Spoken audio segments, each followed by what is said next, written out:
Let's get it on! Sprawl and brawl, ground and pound. Get ready for an MMA showdown. Now, the ultimate Octagon Insider, Sean and Tristan Ducross.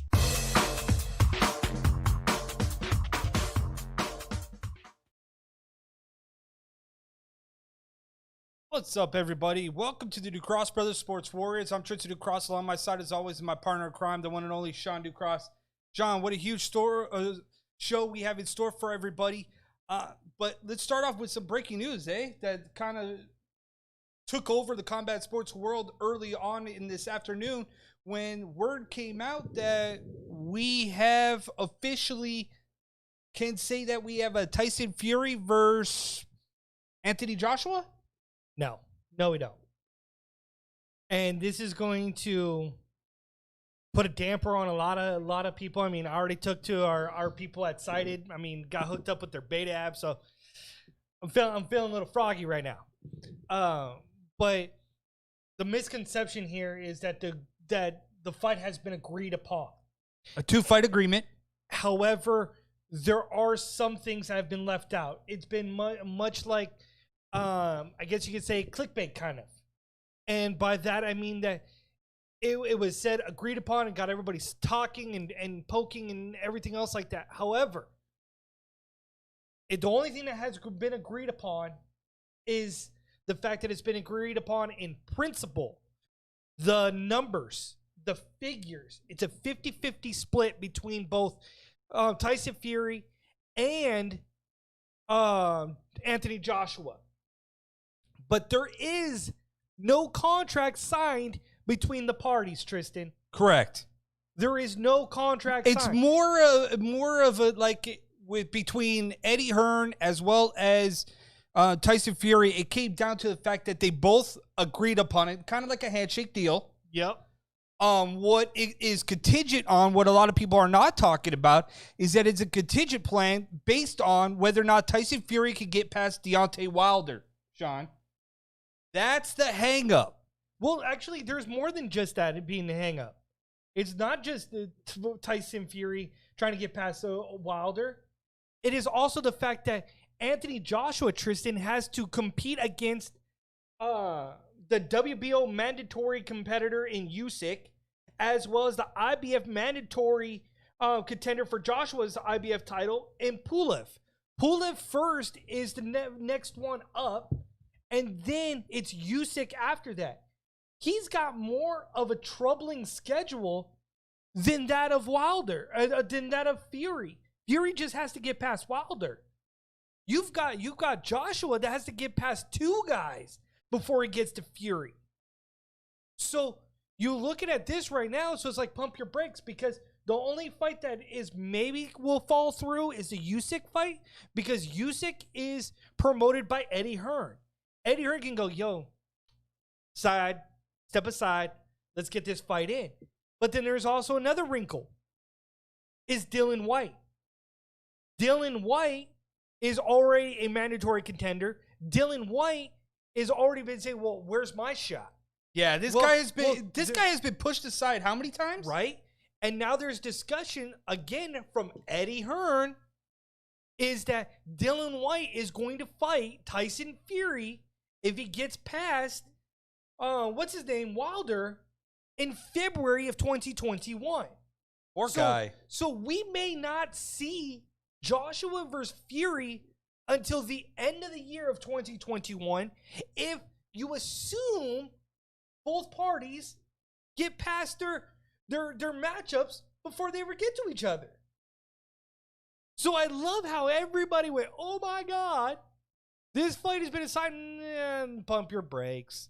Right. It's all great that they agreed, 50-50 split. It's great that they agreed on the financial terms, but my goodness, people, it is not reality yet. Everybody's trying to get that next article, that next feed, and the minute you see that headline that they agreed, for us, we're like, wait a minute, let's dig a little bit deeper. Let's find out about what's going on in the circle, and that's exactly what's going on. There's a lot more stuff that's going on before this fight even happens. It's cool that it's out there. It's cool that people are talking about it. because that's ultimately what everybody's been wanting to see, right? Yep. So we see Anthony Joshua, we see Deontay Wilder, we see Tyson Fury, we see their names pop up, and we immediately think, yes, it's exactly what we wanted. But there's a lot more nuts and bolts that goes on behind the scenes and than what is actually put out there. So I'm okay with the possibility of this fight. And I say possibility because that's exactly what it is. It's more of a possibility. Yeah, not absolutely. 100% guarantee. Because everything still has to line up. Everything still has to kind of unfold before our eyes. I like the fact that we have that to hang on, though. Because heavyweight boxing needs that, don't you think? That at this point, to see if you're the greatest, to see if you're the baddest heavyweight, I think we need this fight. Enough talk. Stop talking about it. Put your money where your mouth is. Put your titles where it is. And see who is the true baddest heavyweight. I mean, this isn't going to be the only heavyweight title fight that we're going to see in combat sports, because you also have Stipe Miocic and DC, which we'll probably talk a little bit later on in this show. But I just like the fact that here we are in 2020, probably looking at 2021, because you don't want this fight to happen in front of no fans. No, and it's not. And trust me, they're not going to put this fight on in front of no fans. But the reality to this is so far-fetched right now that you look at the heavyweight division, we've been talking about it. The heavyweight division isn't what it once was. But there are still some quality fights that are lining up right now for a good era of boxing in the heavyweight division. 100%. And these guys that are lining up, like the Dylan Whites, the potential of Ruiz again coming into the limelight. You could just do so much, so many different things that these guys are willing to put themselves out there. Right. So it's interesting. But my goodness, you still got a long road ahead. So it's like, it's hard really to chew on this a little bit, like everybody else is right now. And it happens. Because the way you're looking at boxing, you want that next big thing. You want that next kind of almost hope, right? Yeah. So when you're looking at the heavyweight boxing or boxing in general, you're kind of looking for something that is going to grab your attention, that's going to get people to talk, that's going to drive attention to boxing. Because honestly, Sean, we've been in this pandemic for what it seems like we've been pretty much in this whole entire year, have we not? Yeah. So in 2020, when you're thinking about, well, the possibilities were there about big-time fights and money-making options, and now you're thinking about what could happen. And the possibility of a lot of these fights have now fallen on deaf ears and been pushed aside. And now we're looking into possibly 2021 before we see any of these big name fights, because you don't want them to happen in front of a non-crowd, because you're looking at a big payoff, a big payday. You're looking at money and revenue from both sides of the card. So at some point you gotta give and take kind of situation here. Yeah, and it's a big give and take, because like you talked about, the parameters are so astronomical. Look, dude, you've got Anthony Joshua and you've got Tyson Fury. Right now, if they didn't have to fight the respective counterparts and they just said, you know what, let's do this fight right now, my goodness, that's 5 titles. That is 5 titles on the line. 100%. They own all 5 titles. So you look at that and you look at the fact that you've got Joshua with 3, Tyson Fury with 2. Ridiculous. They would own, one person would unify all 5 titles. That'll be good news for the boxing world, to just say, you know what, there's one champion, one guy, and he's got to take on all 10 contenders. Woo! That'll be great for boxing, man. When you're looking at the big picture, Sean, to see Tyson Fury Wilder again, what do you think that outcome is for you Do you see Fury being able to get past Wilder again, or do you think Wilder's will do enough to get inside this? See, and that's the big question that I asked on Cited. Was that, in all honesty, like, is this fight going to happen? And I was like, it's hard for me to fathom it. Because when you look at everything, it's like, if he doesn't defeat Wilder, he goes down 1-2. And then does this fight realistically make sense? No, it doesn't. When you're a 1-2, how can you justify? Because essentially, the Joshua fight has to be for the titles. And it has to make sense money-wise as well. And to me, if you say Tyson Fury versus Anthony Joshua, and Anthony Joshua is 1-2 against Wilder, to me, it does not say that he's the best heavyweight, right? Yeah. And if you look at that, how can you justify it? How can you justify that you're going to give a guy who's 1-2 a chance at 3 world titles? Like, nah, bro, not even. So, Sean, again, you look at different options here that it doesn't make sense to make an announcement like Eddie Hearn did and say this is going to happen, a 2-fight agreement in 2021, when there are so many other issues that could arise. Right? So many issues. But we're the Ducross Brothers Sports Warriors. Tristan Ducross, Sean Ducross. UFC 250 went down. UFC Fight Island is announced. We have the scoop on the Fight Island, where it is, what's going down. What our spin is on it. Right? But we are the Ducross Brothers Sports Warriors. We're going to take a quick break and come back out and hit some UFC talk, some Fallout, and some Fight Island stuff that's going on. And is Fight Island actually the Fight Island? More with the Ducross Brothers, the Sports Warriors. Cross the line. We'll be right back.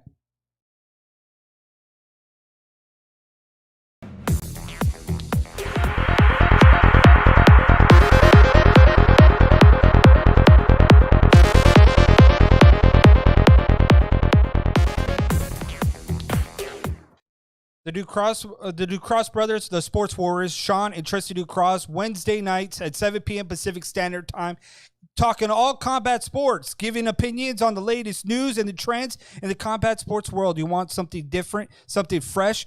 This is where you want to be. This is your show, your voice.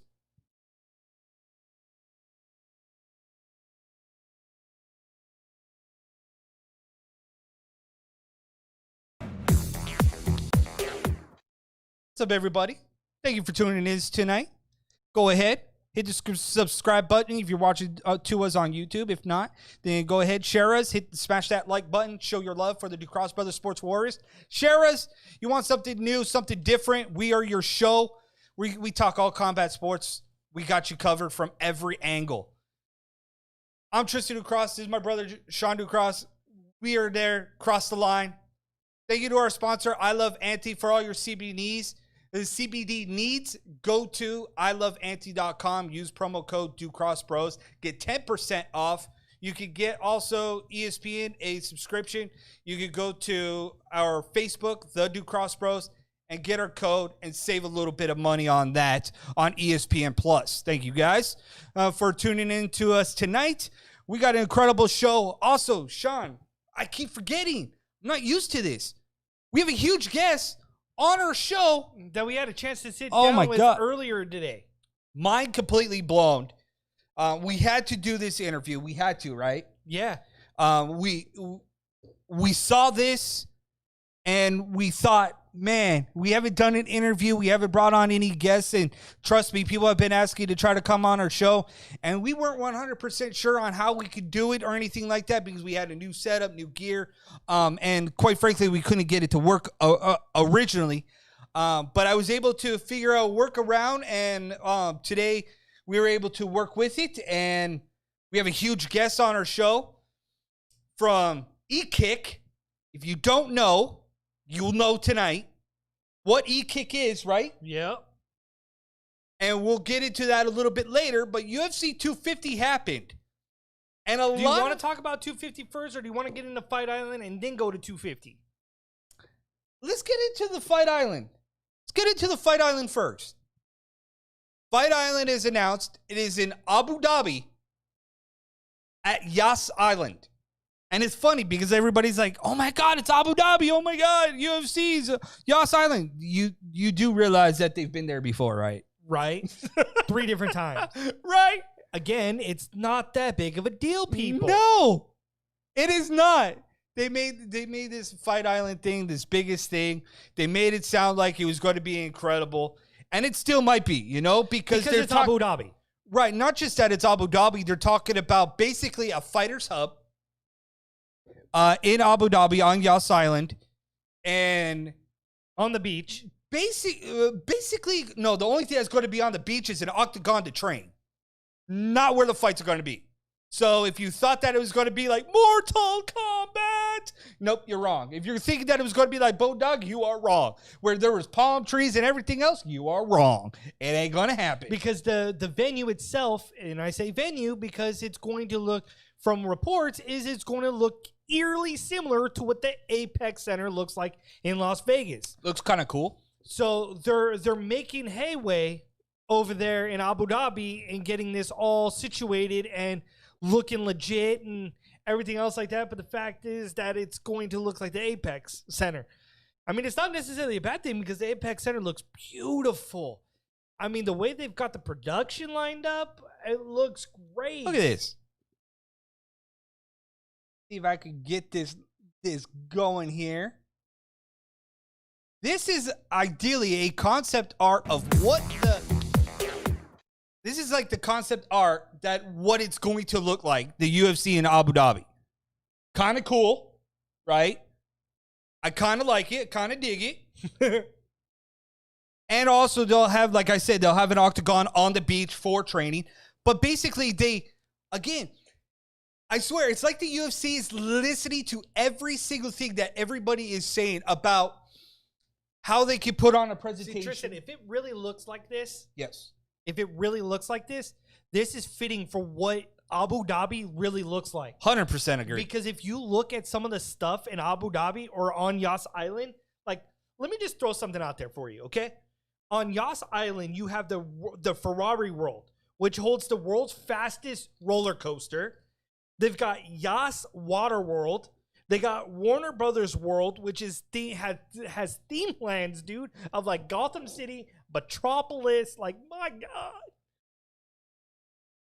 What's interesting, though, is that what I was saying is that UFC seems to be listening to everything, right? Because you have to still have fighters isolated. Yeah. Something that Top Rank did, and they just had a card on ESPN, remember? Which is on my notes to talk about here soon. Yep. But what they did was they created a top-ranked boxing bubble. So where you would go in, all the fighters would show up at a certain time. They would check in at a certain time. They would all be escorted up to their hotel rooms where they would be tested and left. You could only go from point A to point B if you're eating dinner. You can only go from point A to point B if you're going to train. UFC has created a fighters hub. Again, we talked last week about fighters camp that could be happening in London, right? Yeah. So they're taking a little bit of everything. So fighters will be ushered in a sanitized car to the building, to a hotel room, escorted to a back elevator away from everybody, ushered up to their hotel room where a floor will be dedicated to them and where they will be left alone. They can only go from the hotel room to training on the beach. They can only go from the hotel room to dining. They will be escorted to make sure that nobody is anywhere in contact with fighters. Basically, they're going to be like kind of like chaperone the whole entire time. But you want to know what, Tristan? Is like that all sounds great and dandy, and they're going to their first fight. We have a date, July 11th. It'll have 3 title fights. It'll have Usman versus Burns, who people are absolutely like ripping a new one because it's like, how did Gilbert Burns get the title shot? We'll see what he did to Tyrone Woodley. And the fact that he's willing to compete against his own teammate. Volkanovski defends his title against Max Holloway in a rematch. Peter Yan versus Jose Aldo. Great card for Abu Dhabi. I mean, there's no questions asked about it. However, You had to go all out. let's get into the negativity of it, okay? Because, yes, there is a lot of negativity. You're wondering why the UFC has not been back in Abu Dhabi. And I say that because they signed a long-term agreement with the Abu Dhabi Entertainment. Previously a 5-year deal. They only had 3 fights. They didn't even have any 2 other fights to it. And that was mainly because of the rules and regulations that they have for females. Yes. They're very harsh in that society about females. You can't wear certain things or whatever it may be. So they didn't go back. It didn't. The way that they wanted to promote their fight cards, Abu Dhabi was putting limitations and restrictions on it. So what makes it any different this time around? Or are you just that desperate to create Fight Island that you'll do whatever Abu Dhabi says? And if that's the case, then bravo for you doing it. The other negative thing is it's happening in July. July in Abu Dhabi is the second hottest month of the year. And you're asking them to basically fight in a makeshift hangar in Abu Dhabi. In over 115-degree heat. We saw how awkward it was when LFA fought on the hangar in what? Orange County? I forgot exactly. And if I'm wrong, sorry about that. But how sweaty and sticky you get. We've even seen the issues where WWE goes over into the Middle East and with the heats and the sweating. And they've been outside. And if that was an issue for their wrestlers, I can only imagine what it will be like for fighters inside of a cage. Yeah. Oh, Titan FC. I think is what you were talking about. Oh, not LFA. I think that's what you were talking about. Just dawned on me. But either way, you get the premise behind it. Yes. You get the premise behind it. Promotions, did it on a hanger, and it was just awkward, sticky. It looked uncomfortable. The fighters were uncomfortable. It just was not a good night or good look at all. So what did you think about UFC 250? UFC 250 happened too over the weekend. We had Amanda Nunes versus Felicia Spencer. You talk about negativity. How about the negativity that's coming up about that? About, again, another fighter's corner being called into question about whether or not they should have thrown in the towel. Felicia Spencer, that was a one-sided, lopsided fight by Amanda Nunes, Sean. It was. And the thing that sucked about that fight was that the announcers were so adamant about how the fact was that, oh, Felicia Spencer had 12 weeks worth of camp. Then why did Felicia Spencer look so disinterested, look so defeated in the first round? And the fact is that she half-assed every takedown. She was not committed at all. And that is a horrible look. Again, I look at this is, I'm not going to try to knock a fighter or anything like that, but look, when you are in a title fight, right? Yeah. I don't care what's going on in your mind or anything like that, because you know when you step inside that cage, your mind has to be 100% right going into there. Absolutely. And there's been a lot of fighters that have stepped inside that cage and we know the bright lights show up and you don't show. We've seen it. But then I also look at the corners and think that, well, the corners should have had something right to try to get their fighter prepared. I don't know if it was the corner that was an issue or if it was the fighter that was an issue. I think you could say it was both, because the corner was heard saying, oh, just stick to your game plan. Just stick to your game plan. What game plan was that? Yeah, because when I see the corner and I hear the corner saying, stick to the game plan, stick to the game plan, and then I'm watching literally the fighter look like, you are uninterested in engaging, or you're unsure of what the next kind of positioning. It looked like she was thinking inside of her head most of the fight. Yeah. And if you're thinking most of the time inside your fight, you ain't going to engage 90% of the time. No, you're going to go ahead and get checked out. And it's like, when you look at Amanda Nunes and you see how phenomenal she is, and yes, we know last week we said that Felicia Spencer was going to win. We get it. I was hoping that she would, because we saw that she was durable, right? We knew that she could take punches. There's no question about that. There's no question about right. There's no question about her toughness. I was thinking that, well, the blueprint's out there on Amanda Nunes. I figured that if you could take her to the distance and still manage to push the pace, showcase the wrestling, and be able to kind of muster some kind of will, you could secure the win by taking it the distance and just kind of being there and just kind of showing your muster to it.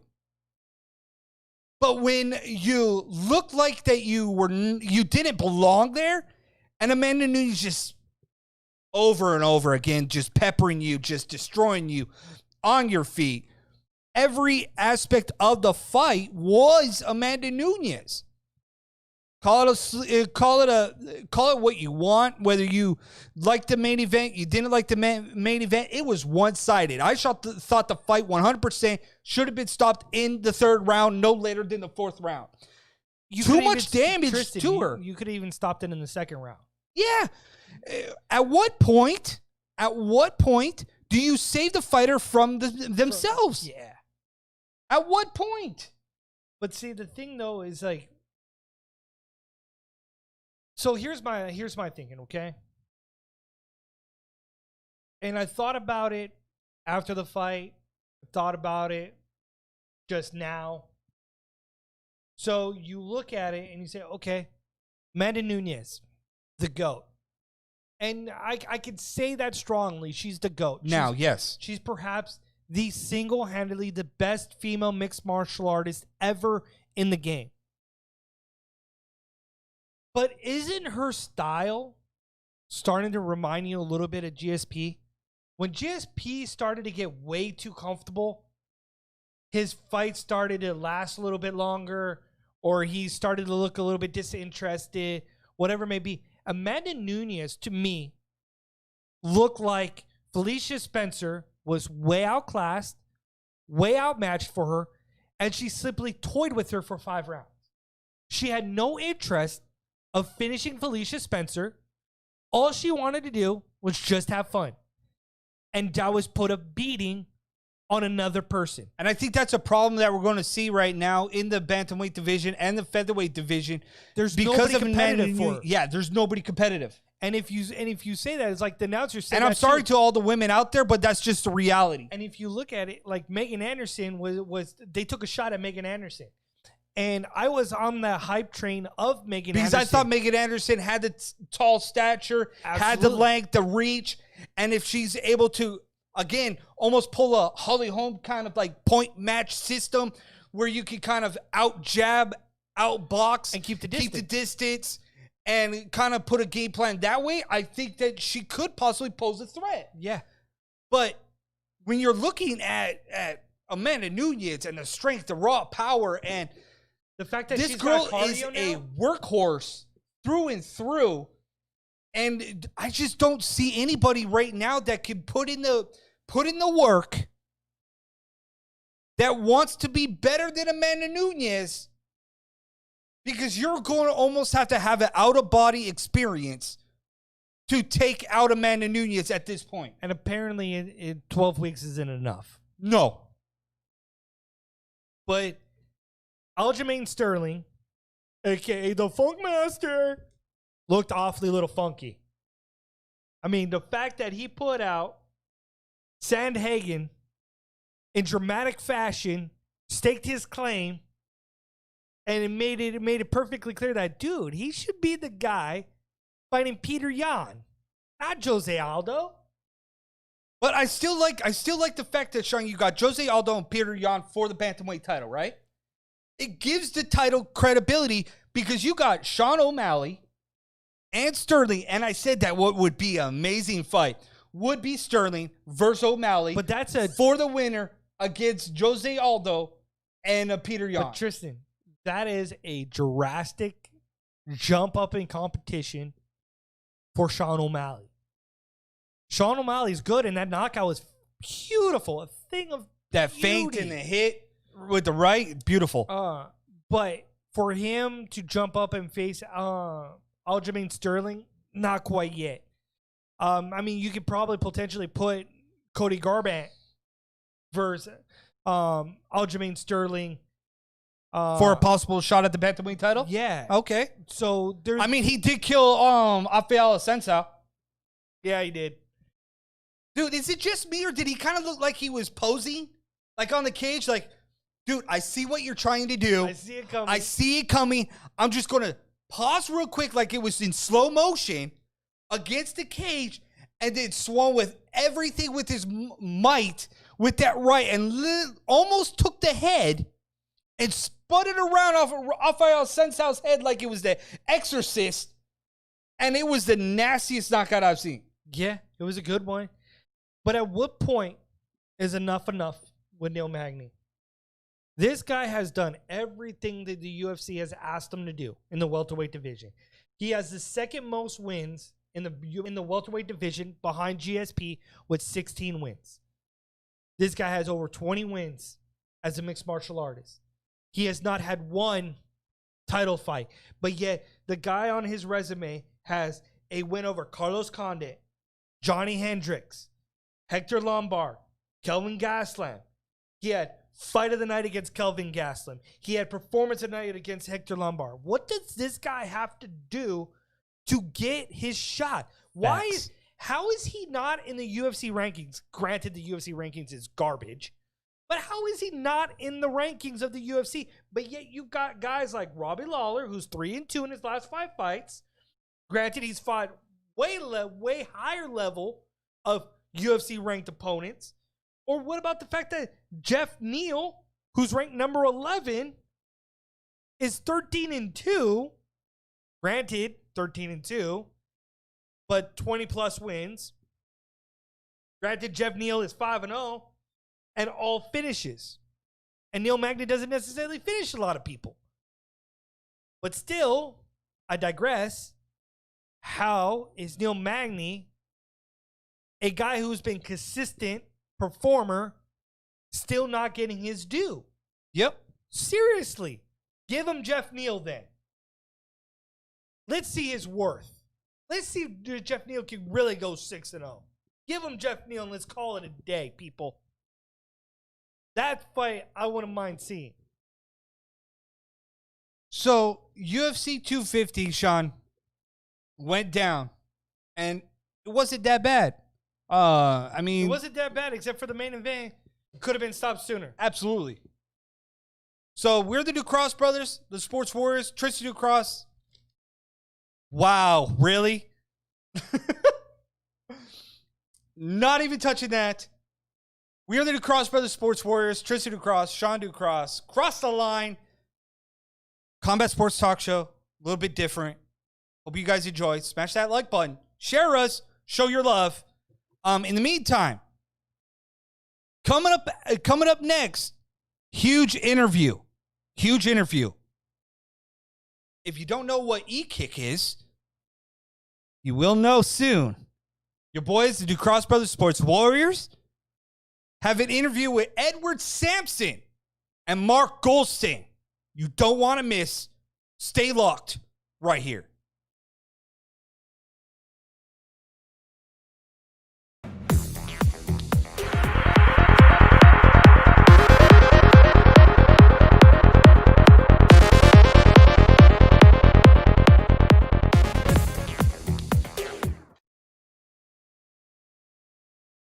The Ducross Brothers are the Sports Warriors with Sean and Tristan Ducross. A combat sports talk show like no other. Taking headlines and fallouts of UFC, MMA, pay-per-views, you name it, we got you covered from all sides of the spectrum. To professional wrestling, MMA, Muay Thai, it's something special. More with the Ducross Brothers every Wednesday at 7 p.m. Pacific Standard Time with Sean and Tristan Ducross. Cross the line.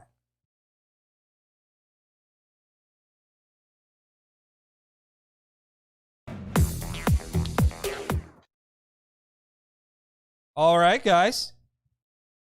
It is about that time. Huge interview. E-Kick.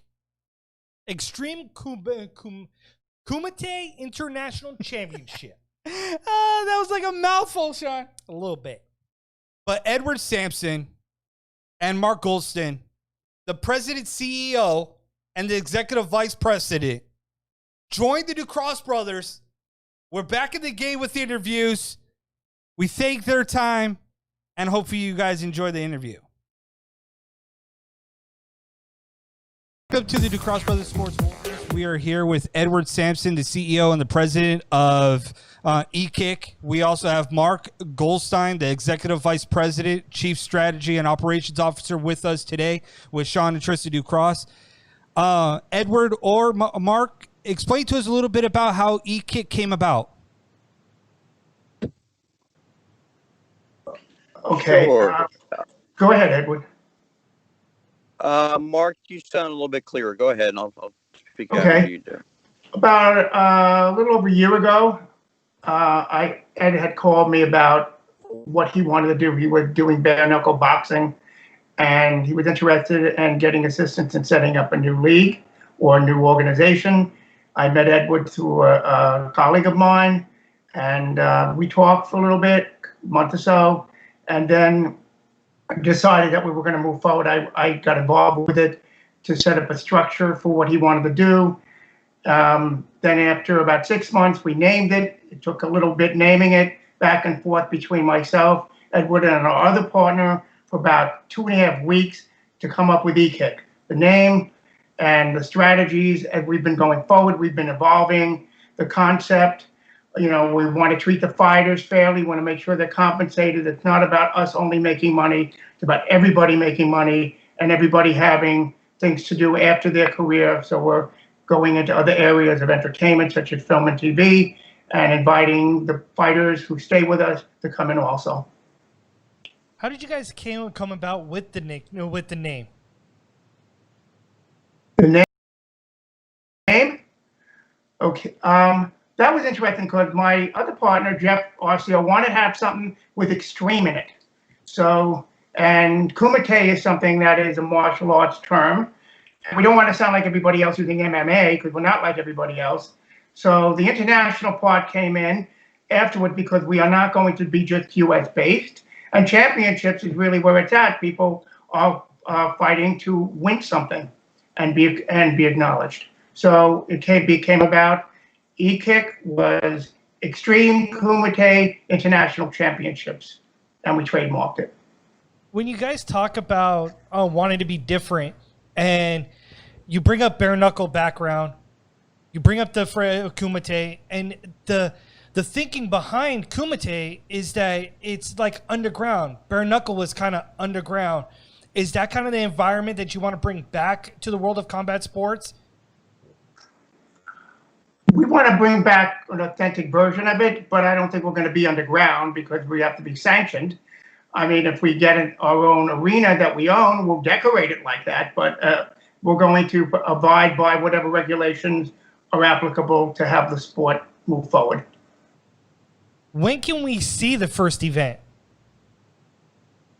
I would say towards the last quarter because of the COVID situation.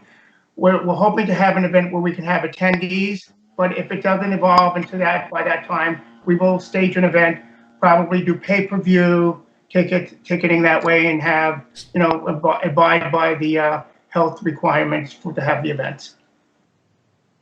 Now, what intrigued you with the name Kumite? Because when I first saw Kumite and I saw the name of it, I immediately thought blood sport. And then you guys just mentioned that maybe if you guys got your own arena, you would kind of decorate it different. Is that also a vision that you guys kind of see going forward? That would be something that I would like to do. I don't know if Ed how he wants to decorate it, but I'm fine with it. Whatever makes people happy to come in and want to hang out in there, we'll put it up on the wall, whatever, rocks, whatever, seating. But one idea is that we don't want to have a traditional ring. We want to have it open where it can be viewed. So you're going to have it open ring inside of an arena or somewhere.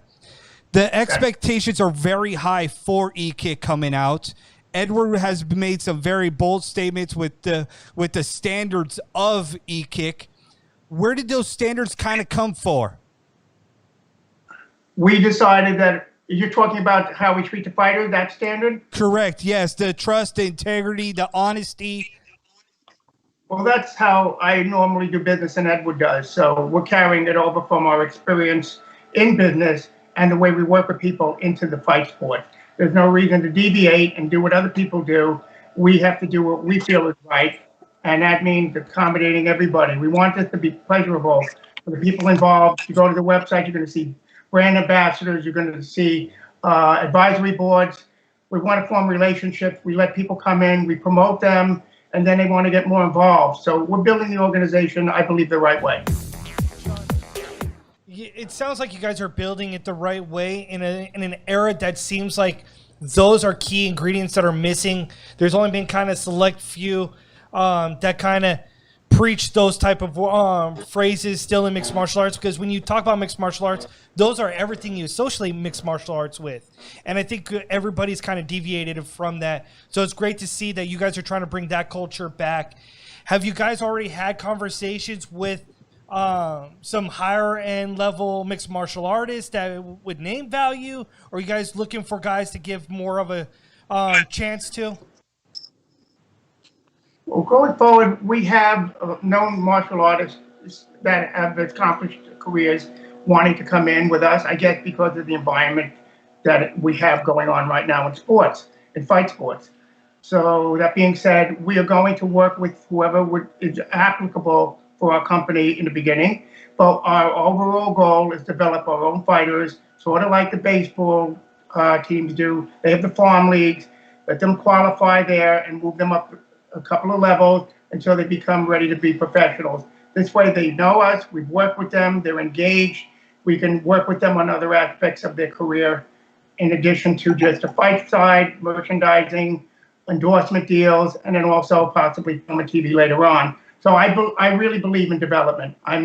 But we're not going to eliminate people because they're not with us from the beginning. They've already had a career. If they really want to do something, we'll try to work it out with them. Sky seems to be the limit. The Ducross Brothers, the Sports Warriors, here with Edward Sampson as well as Mark Goldstein. Edward Sampson is the CEO and the president of E-Kick, and Mark Goldstein is the executive vice president, talking about the new blood sport coming to the America as well as overseas, the international. You guys have been calling the talent prize fighters. Again, these are names that were synonymous when we're talking about years in the past, and something that we don't see. Like, people don't want to call championships. They want to call them titles. And now you're bringing it back to word prize fighters. Why is it unique to you guys to kind of rebrand what was originally mixed martial arts or combat sports in general with these terms? Well, I think because so many people's really got off mark with it. And that's exactly how this whole story began with the sport, is those terms. And so what we want to try and recapture is sort of take the authenticity of the sport and mix it with today's environment and technology and some of the bigger distribution channels, and make it a good, fun, engaging experience for everybody to watch and see. You know, these things, even though they sound like harsh words, and you know, public opinion has their own opinions of their own, but in reality, I mean, there's nothing illegal we're doing. You know, that is what it is, and we're not doing underground fighting. Everything we're doing is on the professional level. Very, very professional. We're working with some of the highest qualified professionals in the sports world on this. So I think it's a great thing. We've got a great team of people behind us. We've got We've got Mark Hamilton, a former vice president of production with WWE. We've got Doug LeBeau. He was a former WWE guy. Mark Keys, another former WWE. Gene DeFrancesca, Mike Ramiro, Lance Foreman, dog boxer.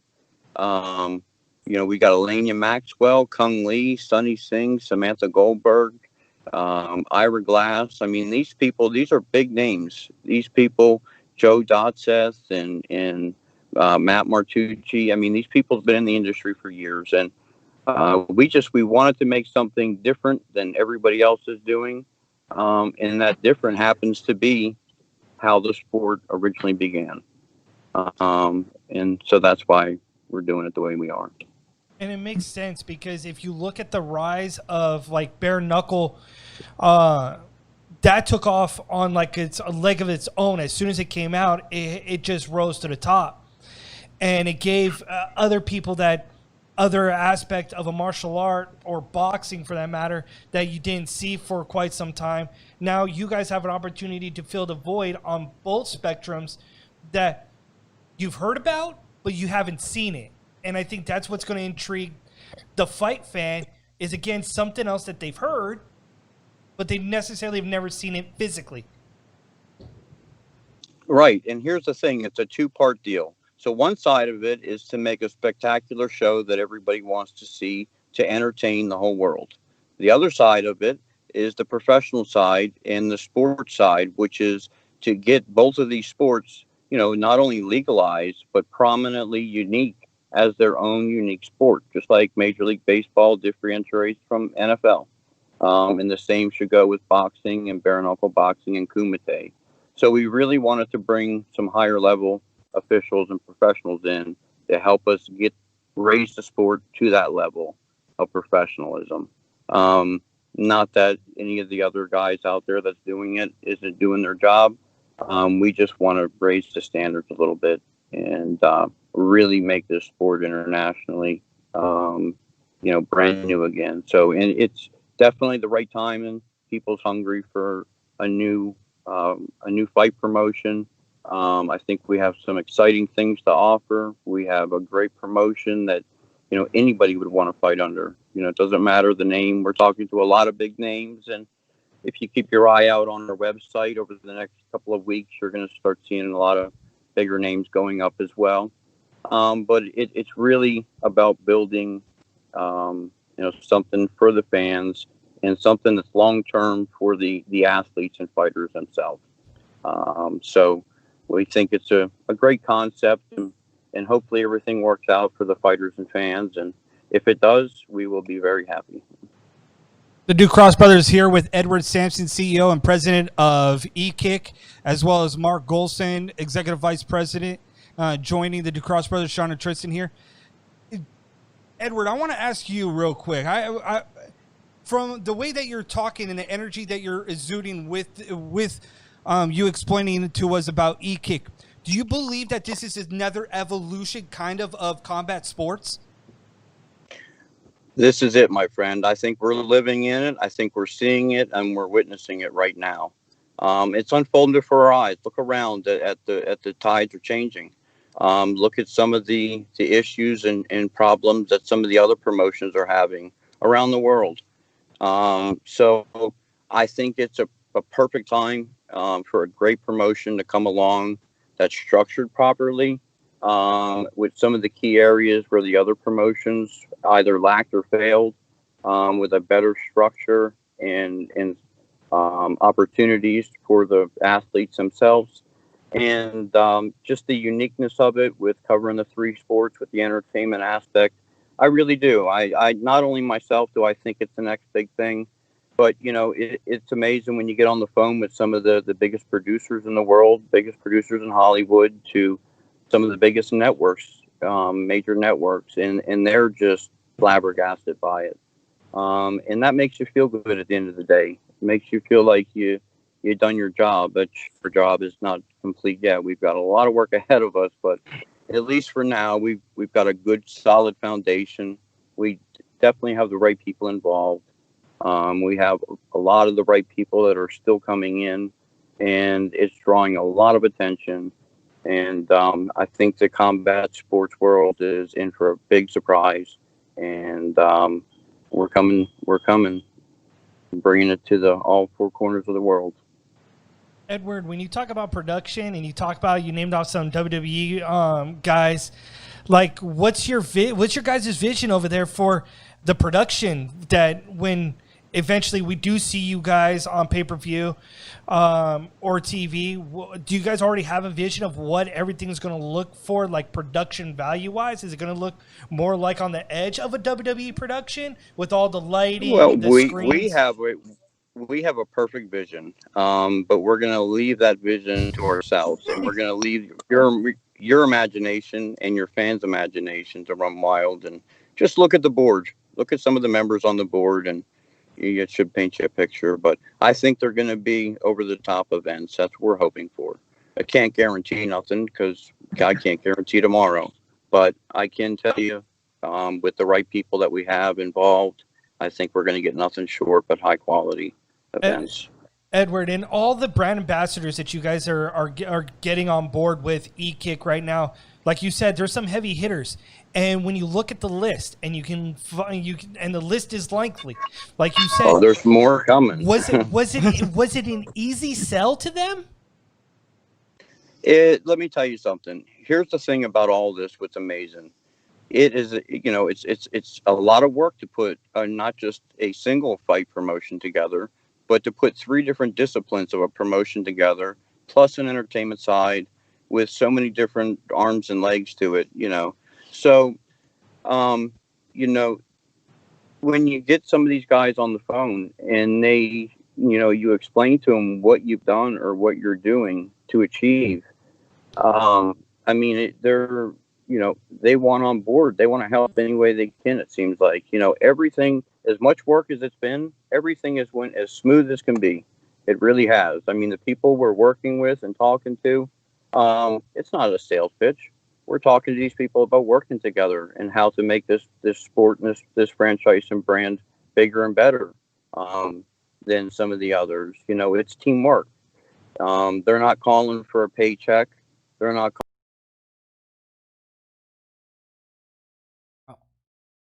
So I don't know why. So I'm sorry, guys. It was Edward Simpson. I messed up on the name. I haven't done this in a couple of years, so I apologize. That's on me. I don't know why there was an audio issue towards the end of the clip, but I will put it up, and it's entirely up on YouTube, so you guys can go ahead and grab that at your leisure and enjoy the interview, because E-Kick is Extreme Kumite International Championship, which is something freaking amazing, because again, it brings back some old school nostalgia kind of thing that we've been all looking forward to. Again, combat sports kind of like an evolution in the world right now that we're kind of living in right now. Yeah, we got bare knuckle that's out there. So why not kind of change the landscape of combat sports again? Yeah, and you're talking about Kumite, and you're talking about like I said in the interview, it's kind of like a little bit of an underground. It's and it's to them it's not underground, to them because it will be sanctioned. Yeah. They can understand why we were saying that it was about the underground, because when we think about Kumite, you think about blood sport. You think about that. So at the end of the day, we're going to see something like Bloodsport. So we got to let your imagination go, because the way that the visuals are for us, we're thinking about something that's prize fight. There's going to be no cage. It's going to be an open platform. So let that sink in. Open platform. But yeah, E-Kick is going to be incredible. Yeah, and we're looking to bring on a couple more people from E-Kick here in the next couple weeks to continue to talk about this new movement. Like I talked to them about the fact that bare knuckle has taken on a life of its own. It seems like the combat world is embracing that and wants a new wave, a new combat introduction. And what better way for this is to introduce Kumite to the mainstream media, to introduce another form of bare knuckle, it's going to be interesting. The fact that Kung Lee is a brand ambassador says a lot. There's so many brand ambassadors. They've got more people coming down the pipeline. And the brand ambassadors will be coming on our show as well. So stay tuned for this movement, this thought process with well, it's more like it's more like a pit. Valor BK, totally different. No cage and ring, yes, but it's like a circle and it's essentially in a pit. Kind of deal.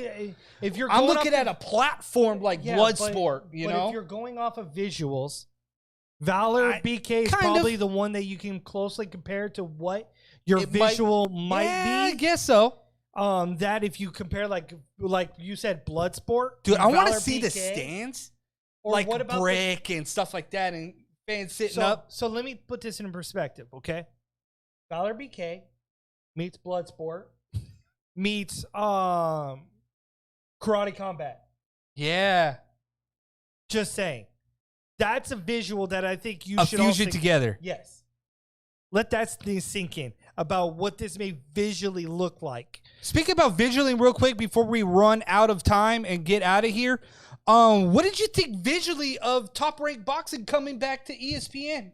Okay, so the fact that the commentators were not in the same arena as the fights were going on, definitely different, and they're trying to connect them all together was a little bit awkward and a little bit uncomfortable at times, because like you had them trying to accidentally stepping on the commentators' toes over here or over there. They weren't synced. It's like as if they weren't really hearing each other at times. But I thought the look of Top Rank was great. I like the visual where everything kind of behind him spelled out like it was Top Rank. Again, Tristan, that's the Ring of Honor type of look that wrestling has adopted. With that hard camera. Yeah, that has adopted that they went, oh, that looks good presentation-wise. So if WWE is using it, if AEW is using it, then let's see what that looks like for us. And visually, it looked great. You were more on top of the action. Like when Shakira Stevenson landed that left hook to the body. How good did he look?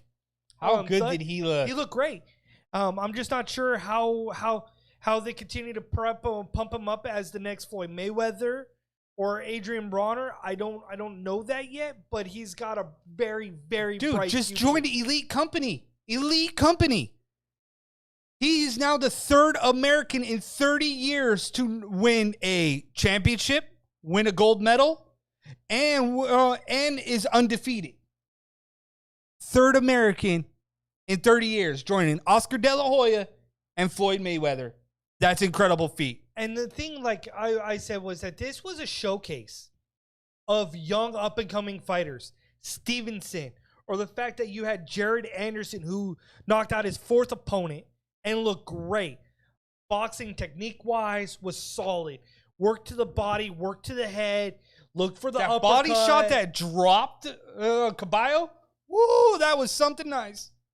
So, but that was Stevenson. I'm talking about Jared Anderson. He was a heavyweight who fought Langston. Yeah. Those two were going toe-to-toe in that fight. Langston landed some good shots, but Jared Anderson just did enough. He was the crisper, cleaner striker out of the two. Bright future for the heavyweight division with Jared Anderson coming up. You also got Guido Vanello. Wow, that's hard for me. But he dispatched his opponent in the first round. The heavyweight division is very bright. Guido is 7-0. Jared is 4-0. The other interesting thing was, dude, the ring announcer was outside of the cage. And he was off in his own, like, isolated area. But it was funny because he was doing his ring announcing, and they would do, like, show him. And then he had two ring girls, like, 6 feet behind him. Yes. One on the left, one on the right. I was like, all right, that's kind of interesting if you ask me. But it was good. I enjoyed what I saw. It was a great night of fights. We'll see on the go forward, because they still got a couple more cards to go for Top Rank and ESPN. So, in the meantime, we are the Cross Brothers. We're signing off. I'm Tristan Ducross. This is my brother, Sean Ducross. Again, apologies to Edward Simpson for getting his name wrong and not catching it. But we'll get the interview up after the show in its entirety on our YouTube channel, youtube.com/The Sports Warriors. You can get the interview up there. We'll also put the link down in the description so you can tag it. In the meantime, thank you for tuning in to us. Wednesday nights is looking like it's going to be our time slot for the Ducross Brothers Sports Warriors.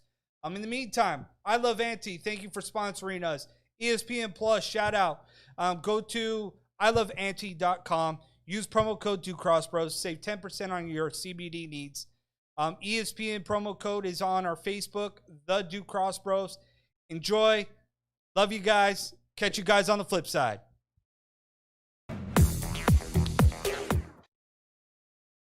Let's get it on! Sprawl and brawl, ground and pound. Get ready for an MMA showdown. Now, the ultimate Octagon Insider, Sean and Tristan Ducross.